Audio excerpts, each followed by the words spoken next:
Le dessous des cartes va consacrer 2 émissions à la péninsule coréenne. Aujourd'hui, je vais vous parler de l'histoire pour vous montrer comme elle pèse sur le destin de cette péninsule. Et dans un deuxième numéro, je vous raconterai ce que j'ai appris et ce que j'ai compris lors d'un récent voyage dans cette région. Voici la péninsule coréenne, tout au bout du continent eurasiatique. Elle fait 223 000 km², soit à peu près la superficie de la Grande-Bretagne, et elle s'étend de la frontière chinoise au nord jusqu'au détroit de Corée au sud, c'est-à-dire face au Japon. La péninsule coréenne a 2 grandes façades maritimes qui ouvrent sur la mer Jaune à l'ouest et sur cette mer du Japon à l'est que d'ailleurs les Coréens aimeraient bien voir rebaptisée mer de l'Est. Elle est voisine de la Russie, de la Chine et du Japon, un tel voisinage ayant pesé lourd dans l'histoire de ce territoire, devenu au fil des siècles voie de passage pour les influences, mais aussi pour les armées. 3 siècles plus tard, la Corée est à nouveau envahie par le Japon, lors de la guerre sino-japonaise de 1894-95, puis pendant la guerre russo-japonaise de 1904-1905 pour le contrôle de la Mandchourie. La Corée est alors annexée en 1910 et devient colonie japonaise. Commence alors pour les Coréens une longue période inscrite dans leur mémoire collective. Répression, expropriation, privation, esclavagisme sexuel, cela tout au long des 35 années de ce joug colonial japonais qui impose une politique de déculturation des Coréens. Cette occupation de la Corée va à la fois moderniser le pays et en même temps imposer une véritable politique d'assimilation des Coréens. Japonais obligatoire à l'école, shintoïsation de la religion, et ce jusqu'à la défaite japonaise de 1945, c'est-à-dire à la fin de la Deuxième Guerre mondiale.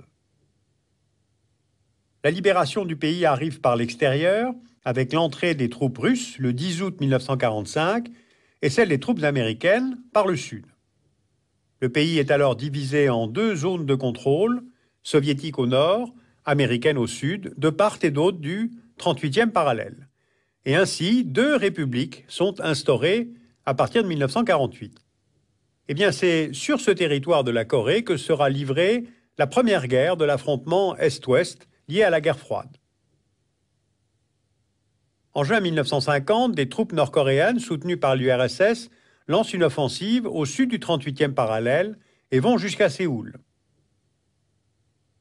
Les forces américaines, sous mandat des Nations Unies, parviennent à repousser les troupes communistes en novembre de la même année.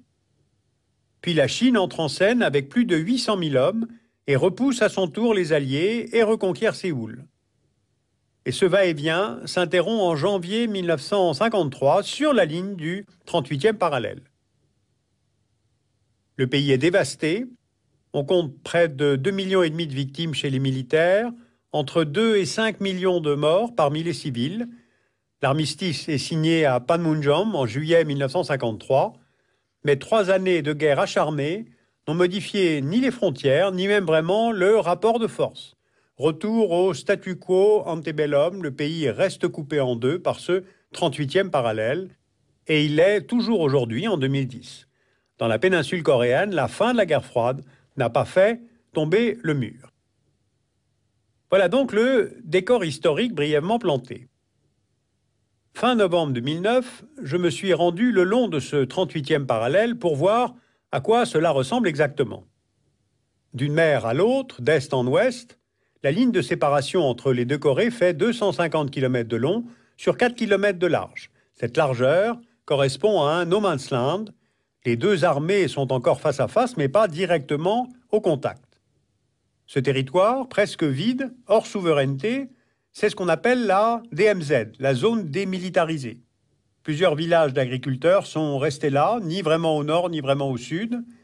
Et après l'armistice, des tunnels ont été secrètement creusés par les armées de la Corée du Nord.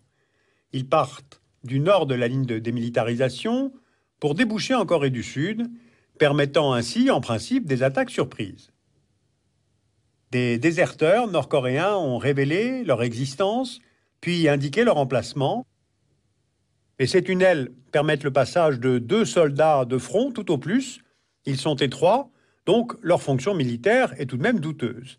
Ils auraient plutôt comme une fonction symbolique ou de mobilisation, chaque régiment de l'armée nord-coréenne devant creuser son propre tunnel, ou alors encore une fonction commerciale pour permettre les trafics en tout genre. Eh bien, la Corée du Sud a fait de ces tunnels un outil de propagande pour montrer comme le régime du Nord demeurait agressif, mais moins classique, les tours opérateurs en ont fait un but touristique. Des bus remplis de visiteurs étrangers débarquent chaque jour pour visiter la DMZ, et chacun avec un casque sur la tête, il s'enfonce dans les tunnels avec humidité très forte et intérêt très faible.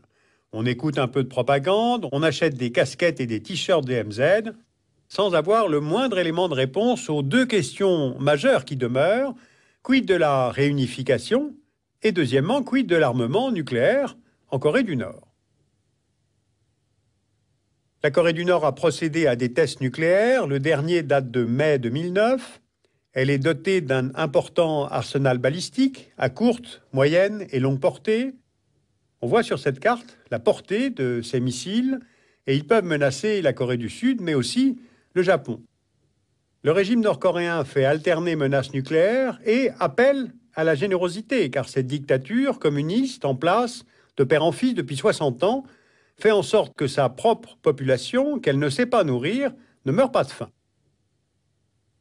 Dès lors, faut-il négocier avec le leader nord-coréen Kim Jong-il pendant qu'il est encore vivant, parce qu'il détient l'autorité sur l'armée nord-coréenne?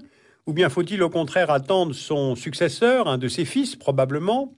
Faut-il poursuivre la politique de sanctions et d'embargo pour fragiliser le pays et le régime? Sauf que le régime ne souffre pas de l'embargo et l'utilise au contraire comme outil de cohésion nationale. Faut-il alors augmenter le niveau de l'aide compte tenu du niveau de souffrance des Nord-Coréens?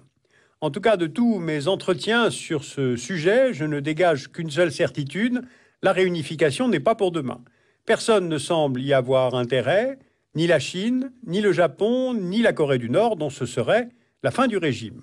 Et les Coréens du Sud ne craignent pas la reprise d'un conflit et n'attendent pas non plus spécialement la réunification. Non, ils travaillent, ils développent leur pays, leur moitié de péninsule, et c'est bien cela que je vous raconterai dans un prochain numéro. Alors vous pouvez retrouver sur le site de France Culture un dossier complet consacré à la péninsule coréenne et préparé par notre partenaire, l'émission Les Enjeux internationaux. La revue Diplomatie publie son atlas stratégique 2010 aux éditions À Rayon. Et puis je vous signale que l'atlas du dessous des cartes est désormais disponible en langue coréenne.